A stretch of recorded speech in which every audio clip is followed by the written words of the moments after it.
Captain Fayyaz الجھنوں کا شکار تھا۔ اسے بارہا عمران کے ساتھ کام کرنے کا اتفاق ہوا تھا، لیکن اس قسم کے حالات کبھی بھی نہیں پیش آئے تھے۔ کبھی ایسا نہیں ہوا تھا کہ اسے عمران کا وارنٹ گرفتاری جیب میں ڈال کر اس کی تلاش میں سرگرداں رہنا پڑتا۔ فی الحال اس کے پاس دو کیس تھے، ایک تو بڑے کروڑ پتی ارشاد کا معاملہ اور دوسرا عمران والا کیس تو خیر اس نے خود ہی اپنے ہاتھ میں لیا تھا، ورنہ وہ تو قطعی سول پولیس کا کیس تھا۔ ان دونوں کی دوستی بڑی عجیب تھی۔ فیاض کبھی عمران کے لیے اپنے دل میں بے پناہ خلوص محسوس کرتا تھا اور کبھی اس سے اتنی نفرت ہو جاتی تھی کہ اس کا تصور بھی گراں گزرتا۔ عمران نے اس سے تیمور اینڈ باٹلے والوں کی کسی غیر قانونی حرکت کا تذکرہ کیا تھا، لیکن اس کی نوعیت ہی نہیں بتائی تھی۔ اس کے بعد ہی ارشاد والا واقعہ سامنے آیا۔ اس کا کچھ نہ کچھ تعلق تیمور اینڈ باٹلے والوں سے بھی تھا۔ پھر ایک ایسی کار میں بم دھماکہ ہوا جو تیمور اینڈ باٹلے کی فرم سے تعلق رکھتی تھی۔ اس میں 4 آدمی زخمی ہوئے۔ تیمور اینڈ باٹلے والوں نے کہا کہ وہ کار ان کے یہاں سے چرائی گئی تھی۔ زخمی ہونے والوں نے بھی اس کا اعتراف کیا کہ حقیقتاً وہ اس کار کو چرا لے جانا چاہتے تھے، لیکن وہ اس سے واقف نہیں تھے کہ کار میں کسی جگہ بم چھپا ہوا ہے۔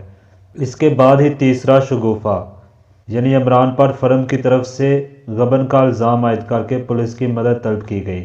ان سب باتوں کے پیش نظر فیاض نے اپنی تمام تر توجہ اس فرم پر مذکور کر دی، جس کا نتیجہ یہ نکلا کہ 5ویں حیرت انگیز حقیقت اس کے سامنے آ گئی، وہ یہ کہ برے ارشاد کا بھی کافی سرمایہ فرم میں لگا ہوا تھا۔ اب معاملہ اور زیادہ الجھ گیا۔ فیاض نے ایک بار پھر تیمور کو اپنے آفس میں طلب کیا۔ تیمور نے اپنے مینیجر کو بھیج دیا، خود نہیں آیا۔ فیاض بہت زیادہ جلایا ہوا تھا، کیونکہ ارشاد والے معاملے میں پوچھ گچھ کے دوران میں ان لوگوں نے یہ نہیں بتایا تھا کہ ارشاد بھی فرم کے حصے داروں میں سے تھا۔ وہ تو اتفاقاً اسی تفتیش کے دوران میں اس کی نظروں سے چند کاغذات گزرے جن سے اسے ارشاد کی شرکت کا علم ہو گیا، ورنہ شاید یہ نقطہ تاریکی ہی میں رہتا۔ فیاض مینیجر پر برس پڑا۔ مجھے اس کا جواب چاہیے کہ یہ بات چھپائی کیوں گئی، اس نے کہا۔ جناب، آپ نے اس کے متعلق پوچھا کب تھا؟ مینیجر نے جواب دیا۔ یہ بات بہرحال میرے سامنے آنی چاہیے تھی۔ میں نہیں سمجھ سکتا کہ کس طرح اس سے آپ کی تفتیش کا کیا تعلق ہو سکتا ہے۔ یہ ایک کاروبار کی بات تھی۔ اب آپ نے پوچھا ہے تو ہم بتا سکتے ہیں کہ ارشاد صاحب بھی فرم کے حصے داروں میں سے تھے۔ کتنے کے حصے دار تھے؟ مجھے زبانی یاد نہیں، کاغذات دیکھ کر بتایا جا سکتا ہے۔ اس کے بعد فیاض کی گاڑی پھر ٹھپ ہو گئی۔ اگر اس نے یہ بات فیاض کو پہلے نہیں بتائی تھی تو اس پر کسی اعتراض کی گنجائش نہیں تھی۔ یہ حرکت غیر قانونی نہیں کہی جا سکتی تھی۔ اچانک فیاض کو کار والا حادثہ یاد آ گیا اور اس نے گفتگو کا رخ اس کی طرف موڑ دیا۔ کار کی چوری کی رپورٹ پہلے ہی کیوں نہیں لکھائی گئی تھی؟ جب علم ہوا تو لکھائی گئی۔ وہ کار بہت کم استعمال میں رہتی تھی۔ یہ بات بھی ختم ہو گئی اور فیاض کو اسے 2-4 دھمکیاں دے کر رخصت کر دینا پڑا۔ میں جانتا ہوں، سب سمجھتا ہوں، فیاض نے کہا۔ بس وقت کا انتظار ہے، تم جا سکتے ہو۔ لیکن اس کے فرشتوں کو بھی کسی خاص بات کا علم نہیں تھا۔ ویسے سب سے بڑی خاص بات یہی تھی کہ عمران اپنا وقت یوں ہی نہیں برباد کر رہا تھا، مگر فیاض کی اس دھمکی نے تیمور اور اس کے مینیجر کو بہت کچھ سوچنے پر مجبور کر دیا۔ دونوں کافی دیر سے کسی مسئلے پر گفتگو کر رہے تھے۔ اس دھمکی کا مطلب یہ ہے کہ انہیں شبہ ہو گیا ہے، تیمور نے کہا۔ جب یہ بات طارق کو معلوم ہو گئی تو پولیس کیسے لا علم رہ سکتی ہے، مینیجر بولا۔ خیر، طارق کی بات چھوڑو، اس نے بہت قریب سے دیکھا ہے۔ میرا خیال ہے کہ اسے بھی صرف شبہ ہی ہوا ہے، حقیقت نہیں معلوم۔ اس کی تو فکر نہ کیجیے، مینیجر نے کہا۔ جس دن بھی داؤ چل گیا صاف ہو جائے گا۔ اور اس اکاؤنٹنٹ کے بارے میں کچھ معلوم ہوا؟ تیمور نے پوچھا۔ اکاؤنٹنٹ؟ مینیجر کچھ سوچنے لگا، پھر تھوڑی دیر بعد بولا، میرا خیال ہے کہ وہ بھی طارق ہی کے آدمیوں میں سے کوئی تھا۔ اور سنیے، ڈیکٹا فون کا ایک سیٹ میرے کمرے میں بھی ملا ہے۔ میرا خیال ہے کہ طارق کسی منظم گروہ سے تعلق رکھتا ہے، ورنہ مجھے اس طرح چیلنج کرنے کی ہمت نہیں کر سکتا تھا، تیمور بولا۔ مجھے یقین نہیں ہے کہ طارق کب تک زندہ ہو، مینیجر کچھ سوچتا ہوا بولا۔ ٹونی اور بارکر کی ناکامی کے باوجود بھی وہ نہ بچ سکا ہوگا۔ کیوں؟ کس طرح؟ تیمور نے مستورانہ انداز میں پوچھا۔ میں ابھی آپ کو نہیں بتانا چاہتا تھا، لیکن تذکرہ آ ہی گیا ہے تو سنیے۔ مجھے پہلے ہی سے یقین تھا کہ طارق کو اصلیت کا علم نہیں ہے۔ وہ صرف اتنا جانتا ہے کہ X539 نمبر کی پیٹیاں گودام میں نہیں جاتی، اور اسی سے اس نے اندازہ کیا ہوگا کہ ان پیٹیوں میں کوئی خاص چیز ہوتی ہے۔ ظاہر ہے کہ X539 کا نمبر اس کے لیے خاص کشش رکھتا ہوگا۔ اس نفسیاتی نقطے کو سامنے رکھتے ہوئے میں نے ایک حرکت کی اور وہ 100% کامیاب رہی۔ X539 کی ایک خالی پیٹی میں 2 زہریلے سانپ پیک کیے اور اس پیٹی کو اپنے کمرے میں چھپا دیا۔ شام کو آفس سے جاتے وقت اسے کمرے سے نکالا۔ ناصر آفس کے باہر موجود تھا۔ میں نے خاص طور سے اسے پیٹی کا نمبر دکھانے کی کوشش کی، لیکن اس انداز میں کہ اسے تصنع کا شبہ نہ ہو سکے۔ ناصر پیٹی کو میرے ہاتھ میں دیکھتے ہی وہاں سے کھسک گیا اور میں کار میں بیٹھ کر چل پڑا۔ کچھ ہی دیر بعد میں نے محسوس کیا کہ ایک موٹر سائیکل میری کار کا تعاقب کر رہی ہے۔ موٹر سائیکل پر طارق تھا۔ میں نے رفتار تیز کر دی۔ گھر تک پہنچنے کے لیے مجھے ایک ویران سڑک سے گزرنا پڑتا ہے۔ وہیں طارق کی موٹر سائیکل کار کے برابر چلنے لگی۔ اس نے مجھ سے کار روکنے کے لیے کہا۔ میری کار اور موٹر سائیکل ساتھ ہی رکی اور طارق نے جھپٹ کر پیٹی اٹھا لی جو کار کی پچھلی سیٹ پر پڑی ہوئی تھی۔ اس کے ایک ہاتھ میں ریوالور تھا۔ پیٹی پر قبضہ کر لینے کے بعد اس نے دھمکانہ لہجے میں کہا، بس اب جاؤ، کوئی حرکت کرو گے تو بے دریغ گولی مار دوں گا۔ بہرحال میں وہاں سے روانہ ہو گیا۔ ٹونی اور بارکر پہلے ہی سے اس کے پیچھے لگے ہوئے تھے۔ میں نے انہیں سمجھا دیا تھا کہ وہ اسے پیٹی کھولنے کا موقع ہی نہ دے۔ میں چاہتا تھا کہ وہ جنگل میں اپنی کمین گاہ میں پہنچ کر اسے کھولے اور پھر اندھیرے میں اسے سنبھلنے کا بھی موقع نہ مل سکے۔ مگر وہ تو اس وقت تک زندہ تھا، تیمور نے کہا۔ جی ہاں، اور مجھے یقین ہے کہ اس نے اس وقت تک اسے کھولا نہیں تھا۔ ٹونی اور بارکر نے یہی رپورٹ دی ہے۔ پھر ٹونی اور بارکر سے اس پر حملہ کروانے کی کیا ضرورت تھی؟ تیمور نے پوچھا۔ میں نے ان گدھوں سے یہ ہرگز نہیں کہا تھا کہ وہ اس پر حملہ کریں۔ مقصد صرف یہ تھا کہ وہ اس پیٹی کو بے اطمینانی اور جلدی کی اس حالت میں کھولے اور ان سانپوں کا شکار ہو جائے۔ دراصل ان دونوں نے محض اپنے بچاؤ کے لیے اس پر حملہ کیا تھا۔ انہیں شبہ ہو گیا تھا کہ طارق وہاں ان کی موجودگی سے آگاہ ہے، لہٰذا قبل اس کے کہ وہ ان پر ہاتھ ڈالتا انہوں نے خود اسی پر حملہ کر دیا اور اس کے بعد بھاگ کھڑے ہوئے، تیمور نے طنزیہ لہجے میں کہا۔ یقیناً اگر اس قسم کا کوئی حملہ میری اسکیم کے مطابق ہوتا تو ضرور کامیاب ہوتا۔ تھوڑی دیر تک خاموشی رہی، پھر تیمور نے پوچھا، گاڑی میں سے کون کون اس کے ساتھ ہے؟ بظاہر تو کوئی بھی نہیں ہے، حتیٰ کہ ناصر بھی یہی کہتا ہے کہ فرم کا ملازم ہے اور فرم کے مفاد کے مقابلے میں اپنی اور طارق کی دوستی کی بھی پرواہ نہیں کرے گا۔ گاڑیوں سے طارق کے متعلق پوچھ گچھ کی تھی؟ جی ہاں، وہ لا علمی ظاہر کرتے ہیں۔ انہوں نے اسے حملے کی رات کے بعد سے اب تک نہیں دیکھا۔ ناصر کیمپ میں موجود ہے؟ جی ہاں، لیکن تیمور کچھ سوچتا ہوا بولا، ٹونی اور بارکر کے بیان کے مطابق حملے والی رات کو ناصر بھی طارق کے ساتھ تھا۔ جی ہاں، اور مجھے ان دونوں کے بیان پر یقین ہے۔ فی الحال میں نے ناصر کو ڈیل دے رکھی ہے، اس بار کا مال اتروا لوں پھر اس سے بھی سمجھ لوں گا۔ گویا تمہیں یقین ہے کہ طارق مر گیا ہوگا؟ تیمور نے مسکرا کر پوچھا۔ جی ہاں، مجھے یقین ہے۔ کیا وہ سانپ اتنے زہریلے تھے کہ طارق پانی بن کر بہہ گیا ہوگا؟ آخر اس کی لاش کیا ہو گئی؟ تمہارے بیان کے مطابق اگر ناصر طارق کا ساتھی ہے تو اس نے طارق کی موت کی اطلاع شکاریوں کو کیوں نہیں دی؟ ظاہر ہے کہ وہ اس کی کمین گاہ سے واقف رہا ہوگا۔ مینیجر نے لاپرواہی سے اپنے شانوں کو جنبش دی۔ اگر وہ زندہ بھی ہے تو کیا ہوا؟ میں اسے ٹھکانے لگا دینے کا ذمہ لیتا ہوں۔ اتنی دیر بعد ایک بات کام کی کہی ہے تم نے۔ خیر ہٹاؤ ان تذکروں کو۔ میں یہ کہنا چاہتا تھا کہ اس بار مال اتارنے میں احتیاط برتی جائے۔ طارق کی وجہ سے نہیں کہہ رہا، بلکہ پولیس، کیپٹن فیاض کی دھمکی کچھ نہ کچھ معنی ضرور رکھتی ہے۔ عمران ٹھیک 9 بجے طارق کو کمین گاہ میں داخل ہوا۔ آج اس کا حلیہ کچھ اور تھا۔ طارق اسے دیکھتے ہی کلہارا ٹیک کر اٹھا۔ عبد المنان میری جان، عمران نے سینے پر ہاتھ رکھ کر جھکتے ہوئے کہا۔ ہائے، یہ تم ہو؟ طارق نے متحیرانہ انداز میں کہا۔ 100% میں ہی ہوں۔ یار تم آدمی ہو یا شیطان؟ شیطانوں کو آدمی اور آدمیوں کو شیطان معلوم ہوتا ہوں، باقی سب خیریت ہے۔ کیا رہا؟ بتاتا ہوں، تم فکر نہ کرو۔ پہلے مجھے کافی پلاؤ، بہت تھک گیا ہوں۔ طارق نے کافی کا برتن انگیٹھی پر رکھ دیا اور اپنے پائپ میں تمباکو بھرتا ہوا بولا، اگر تم نے کوئی بری خبر سنائی تو میں بہت بری طرح پیش آؤں گا، کیونکہ تم نے آج مجھے یہاں سے نہیں نکلنے دیا۔ اگر اس بار کی پیٹیاں ہمارے ہاتھ نہ آئیں تو بہت برا ہوگا۔ ہو سکتا ہے کہ پھر آئندہ وہ کوئی دوسرا طریقہ اختیار کریں۔ میں تمہاری طرح الاڑی نہیں، اکاری، کیا کہتے ہیں اسے؟ آہا، اناڑی، میں تمہاری طرح اناڑی نہیں ہوں، ہمیشہ پکا کام کرتا ہوں۔ پیٹیاں اڑا دی تم نے؟ طارق سیدھا ہو کر اٹھ بیٹھتا ہوا بولا، بس اڑی ہی سمجھو۔ کیا مطلب؟ میں انہیں ان کے گھر تک پہنچا آیا ہوں، صاف صاف بتاؤ۔ طارق جھنجھلا گیا۔ صاف صاف بتا رہا ہوں عبد المنان، طارق گرایا۔ ارے تو بگڑتے کیوں ہو؟ پہلے مجھے کافی پی لینے دو، پھر اطمینان سے بتاؤں گا۔ میں بہت برا آدمی ہوں، طارق نے کلہاڑے کے دستے کو مضبوطی سے پکڑتے ہوئے کہا۔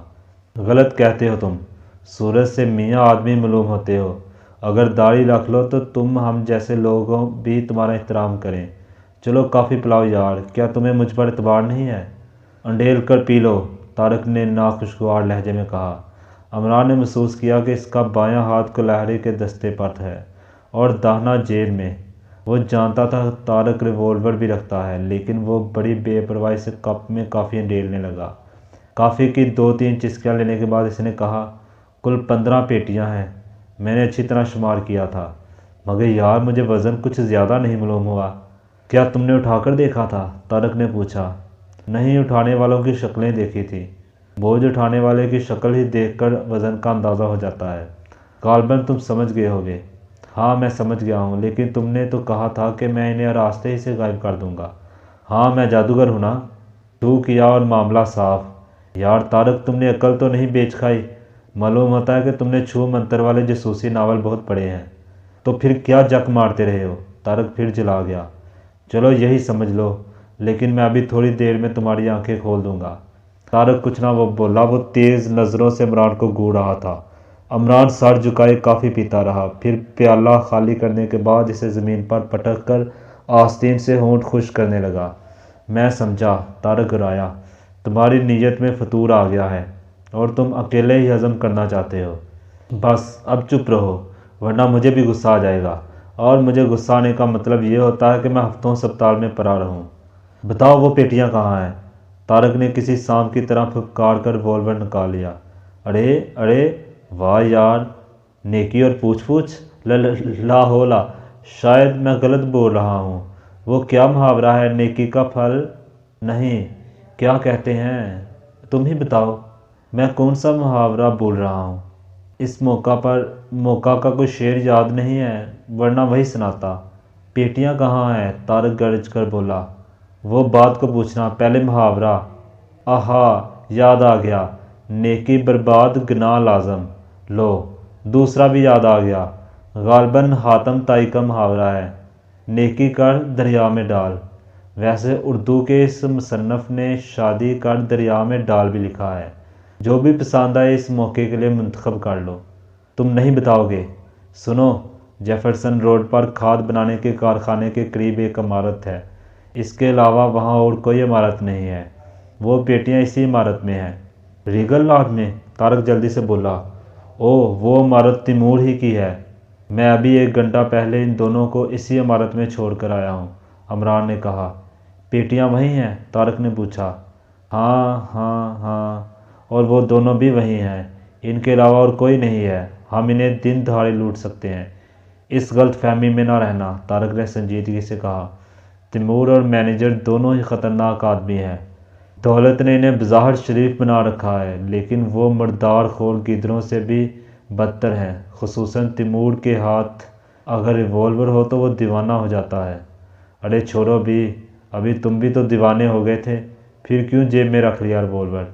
ارے ہم وہ ہیں کہ توپوں کے رخ پھیر دیں۔ چلو اٹھو، اگر اسی وقت ساری پیٹیاں سمیٹ نہ لوں تو منہ پر تھوک دینا، یا مجھ سے کہنا میں چاند پر تھوک دوں گا اور وہ الٹ کر خود میرے منہ پر آ جائے گا۔ محاورہ نہیں، کام کی بات کرو، تمہاری اسکیم کیا ہے؟ دونوں کو پکڑ کر خوب اچھی طرح مرمت کریں گے اور ان کی آنکھوں کے سامنے ساری پیٹیاں نکال لائیں گے۔ کیا تم یہ سمجھتے ہو کہ وہ اس کی رپورٹ پولیس کو دے سکیں گے؟ کچھ کہا نہیں جا سکتا، مجھے یقین نہیں ہے کہ وہ دونوں اس عمارت میں تنہا ہی ہوں گے۔ اچھا تو تم ہی اپنی اسکیم بتاؤ، عمران نے کہا۔ میری اسکیم فی الحال کوئی بھی نہیں ہے۔ ان پیٹیوں کا اس عمارت تک پہنچ جانا اچھا نہیں ہوا، اور نہ تم نے خود کچھ کیا اور نہ مجھے کرنے دیا۔ تم کیا جانو کہ میں نے کیا کیا ہے؟ میری جگہ ہوتے تو آنکھیں نکل پڑتی۔ اور کیا کیا ہے تم نے؟ گھر کی باتیں تو میں اپنے باپ کو بھی نہ بتاؤں گا۔ میں نے تم سے پیٹیوں کا وعدہ کیا ہے، وہ تمہیں اس وقت لے کر 3 بجے کے اندر اندر مل جائیں گی۔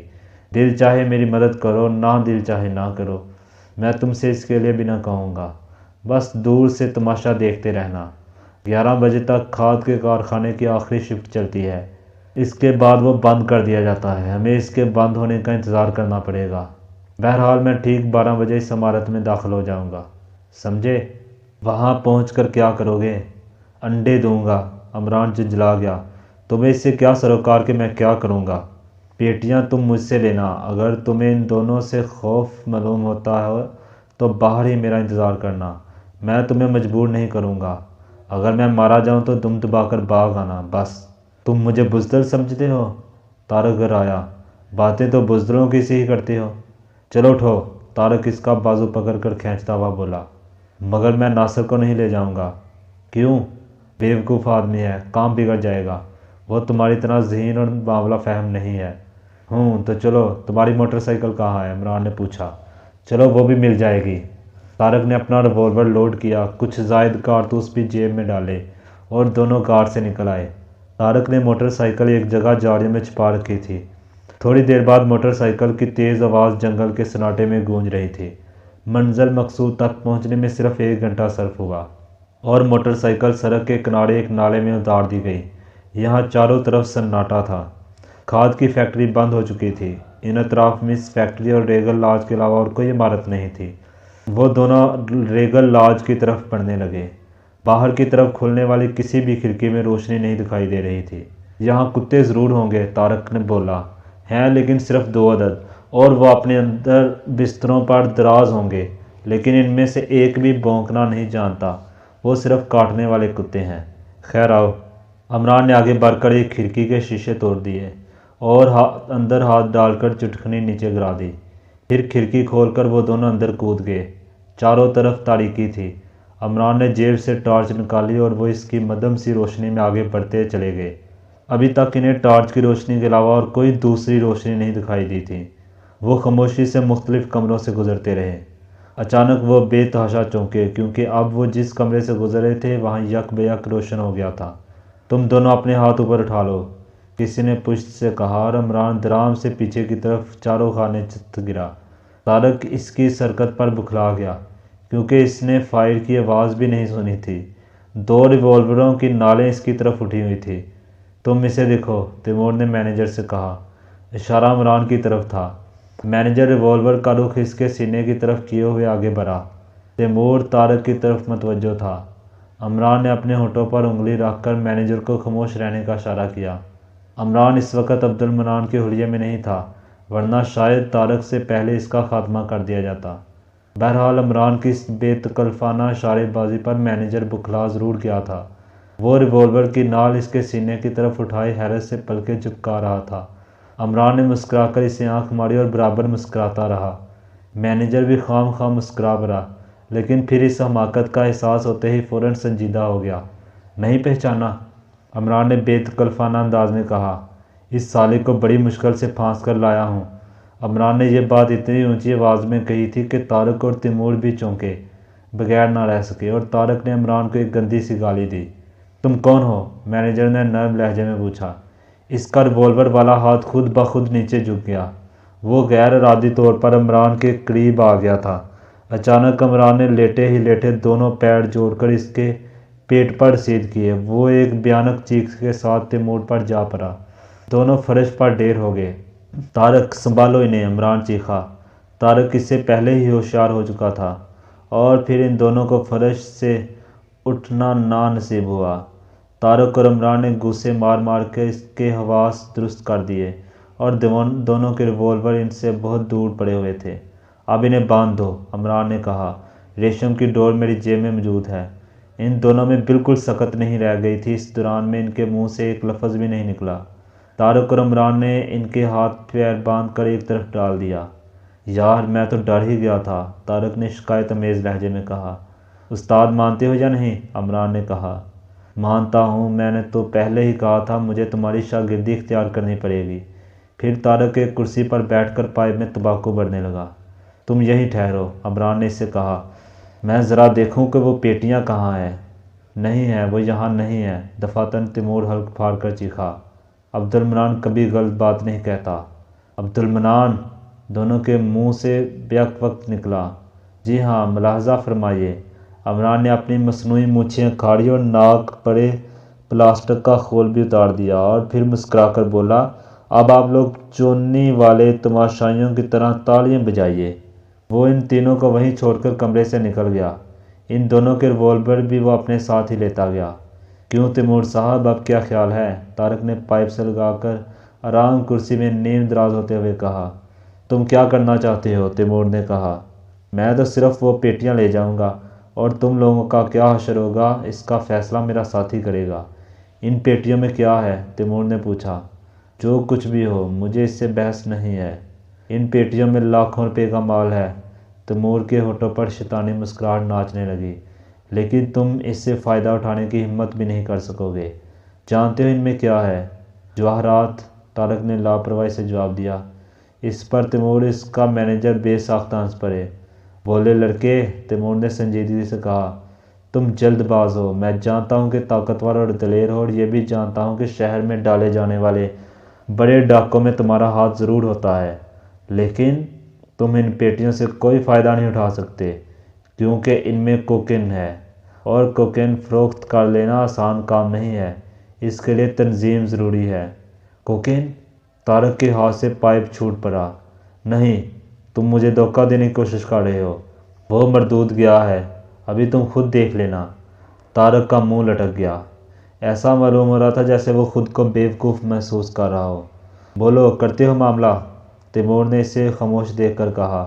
اس پورے مال کے نفع پر چوتھا حصہ تمہارا، اور یہ چوتھا حصہ 50,000 روپے سے کسی طرح کم نہ ہوگا۔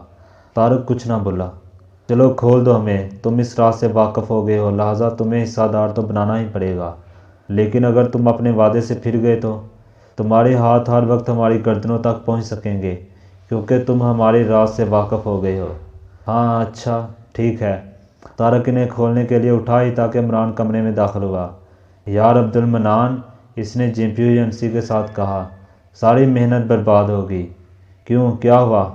طارق نے تیمور سے جو کچھ سنا تھا دہرا دیا اور پھر بولا، نفع کا چوتھا حصہ کم نہیں ہوگا، اس میں سے آدھا تمہارا اور آدھا میرا۔ چلو کھولو انہیں۔ مجھے کوئی اعتراض نہیں، مگر ٹھہرو، اس طرح ان کی بات پر یقین کر لینا ٹھیک نہیں ہے۔ ان سے باقاعدہ تحریری اعتراف نامہ حاصل کیا جائے، اسے ہم اپنے پاس رکھیں گے تاکہ ہمیشہ نفع کی رقم ہمیں ملتی رہے۔ ہم کوئی تحریر ہرگز نہیں دیں گے۔ تیمور گرایا۔ تم کیا، تمہارے باپ بھی دیں گے؟ میں طارق کی طرح بولا نہیں ہوں، سمجھے؟ میں کوکین کی فروخت کا بھی انتظام کر سکتا ہوں۔ نہیں طارق، انہیں اٹھا کر اس کمرے میں لے چلو جہاں لکھنے کی میز ہے۔ جلدی کرو یار، چلو بھی۔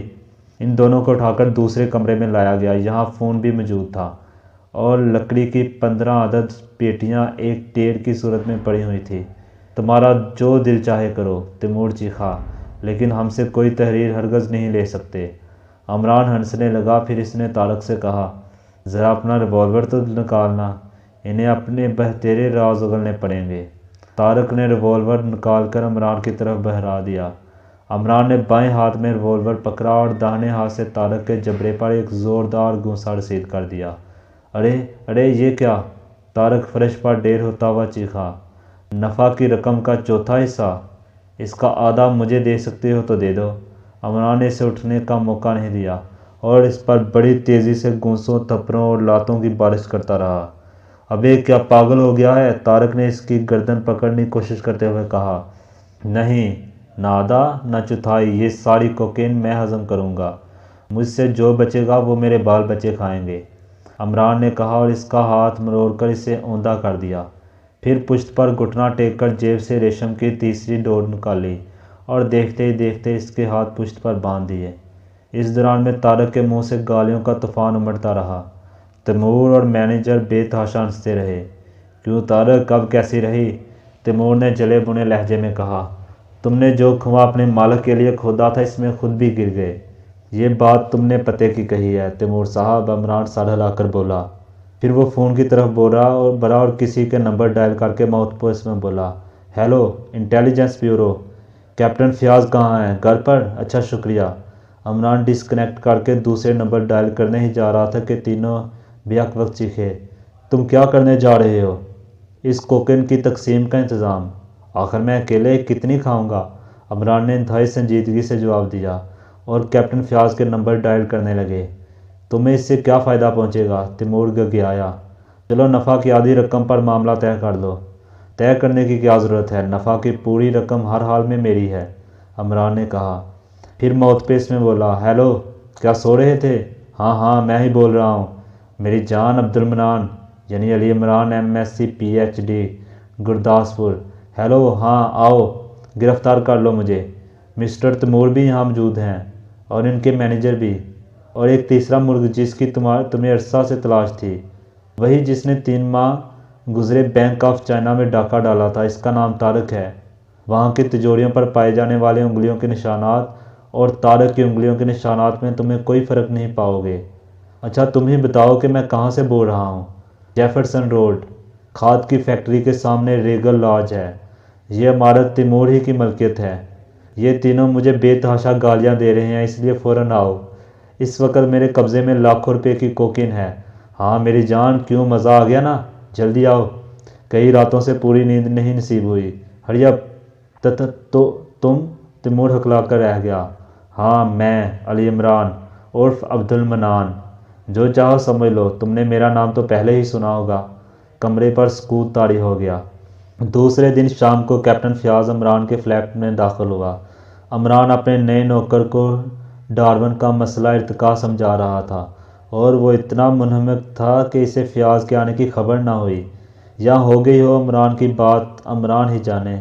بہرحال اس کے انداز سے یہی ظاہر ہو رہا تھا کہ اسے فیاض کی آمد کا علم نہیں ہے۔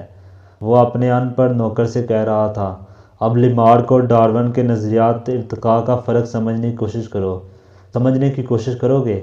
جی ہاں صاحب، نوکر نے سعادت مندانہ انداز میں کہا، لیکن ایک صاحب آئے ہیں۔ ہیلو سپر، فیاض عمران دروازے کی طرف مڑ کر مسرت امیز لہجے میں چیخا۔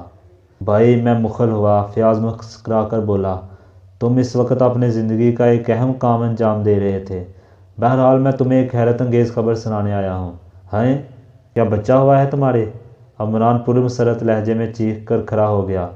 فیاض صرف برا سا منہ بنا کر رہ گیا، لیکن اس نے جیب سے ایک لفافہ نکال کر عمران کے سامنے ڈال دیا۔ عمران لفافے سے خط نکال کر بلند آواز میں پڑھنے لگا، فیاض صاحب، میں ارشاد آپ سے مخاطب ہوں۔ اخبار میں تیمور اینڈ باٹلے والوں کے جرائم کے متعلق پڑھنے کے بعد آپ کو یہ خط لکھ رہا ہوں۔ میں بھی اس فرم کا ایک حصے دار تھا، لیکن ان کی غیر قانونی بزنس میں میری شراکت نہیں تھی۔ عرصہ سے مجھے ان لوگوں پر شبہ تھا، لیکن میں کھل کر کوئی بات نہیں کہہ سکتا تھا، کیونکہ میرے پاس اپنے دعویٰ کی دلیل میں کوئی ٹھوس ثبوت نہیں تھا۔ مجھے بعض ذرائع سے صرف اتنا معلوم ہو سکا تھا کہ وہ غیر قانونی طور پر منشیات کی درآمد اور برآمد کرتے ہیں۔ میں نے اپنا سرمایہ اس فرم سے نکالنے کی کوشش کی، لیکن تیمور کے ہتھ کنڈوں نے مجھے اس میں کامیاب نہ ہونے دیا۔ میں پولیس سے شعبے کے اظہار کر سکتا تھا، لیکن ظاہر ہے کہ مجھ سے ثبوت ضرور مانگا جاتا، لہٰذا میں نے کافی غور و خوض کے بعد پولیس کو اس فرم کی طرف سے متوجہ کرنے کے لیے یہ سارا ڈرامہ مرتب کیا تھا۔ ہڈیوں کے ڈھانچے کی حقیقت تو آپ پر واضح ہو چکی ہے۔ اس کے علاوہ اور دوسری باتیں بھی 100% محمل تھی۔ رضیہ کے وینٹی بیگ میں نے ہی سانپ رکھوایا تھا، اور وہ سانپ قطعی بے ضرر تھا۔ میں جانتا تھا کہ وہ اس دن یقینی طور پر شو روم میں جائے گی۔ بہرحال میں اپنے مقصد میں کامیاب ہو گیا، لیکن آپ کی کامیابی قابل رشک ہے۔ یہ سب کچھ کر ڈالنے کے باوجود بھی مجھے یقین نہیں تھا کہ پولیس ان کی غیر قانونی حرکتوں کا سراغ بھی پالے گی۔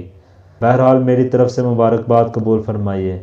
میں 2-3 دن بعد ارشاد منزل میں واپس آ جاؤں گا۔ بات ختم کر کے عمران نے برا سا منہ بنایا، پھر بولا، یہ کھوسٹ یہی سمجھتا ہے کہ اس کی اس حرکت کی بنا پر کامیابی ہوئی ہے، حالانکہ میں نے بہت پہلے تم سے کہا تھا۔ تمہیں یاد ہوگا کہ میں نے تم سے کہا تھا کہ ارشاد والے معاملے کی جتنی زیادہ پبلسٹی ہو اتنا ہی اچھا ہے، اور رضیہ کے وینٹی بیگ والے سانپ کی تشہیر خاص طور سے کی جائے، کیونکہ مجھے پہلے ہی شبہ ہو گیا تھا کہ ارشاد اس طرح کسی خاص واقعہ کی طرف اشارہ کرنا چاہتا ہے جس میں تیمور اینڈ باٹلے والے ملوث ہیں۔ تیمور اینڈ باٹلے والوں کی کسی غیر قانونی حرکت کی طرف میں نے ارشاد کی اس حرکت سے پہلے ہی اشارہ کیا تھا، اور خدا کرے تمہاری عقل پر اتنے پتھر پڑیں کہ تم دوسری شادی کر کے اپنے موجودہ عہدے سے مستعفی ہو جاؤ۔ تم میری گرفتاری کا وارنٹ لائے تھے، خدا تمہیں غارت کرے۔ فیاض خاموش ہی رہا، پھر تھوڑی دیر بعد بولا، آخر ارشاد تنہا کیوں رہتا ہے؟ ہاں کیوں؟ یہ کوئی خاص بات نہیں، اسے آدمیوں سے زیادہ بلیاں، خرگوش، کتے اور پرندے پسند ہیں۔ آدمیوں میں صرف نوکر پسند ہوں گے جو اس کی ہر بات بے چروں چرا تسلیم کر لیتے ہوں گے۔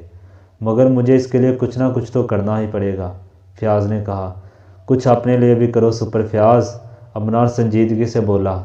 کوکین کی اسمگلنگ کے سلسلے میں ابھی تمہیں کسٹم میں بھی ایک پارٹی کا پتہ لگانا ہے جس کی مدد کے بغیر تیمور کامیاب ہو ہی نہیں سکتا تھا۔ یقیناً اس پارٹی کے لوگ X539 کی پیٹیوں کے انسپیکشن سے بچائے رکھتے ہوں گے۔ وہ سب ہو چکا ہے، تیمور کو سب کچھ اکلنا پڑا۔ 3 آدمی کسٹم سے بھی گرفتار کیے جا چکے ہیں، فیاض نے کہا۔ اچھا تو بس اب کھسک جاؤ، میں طلسم و شربا پڑھنے جا رہا ہوں، عمران نے کہا اور برا سا منہ بنا کر سر کھجانے لگا۔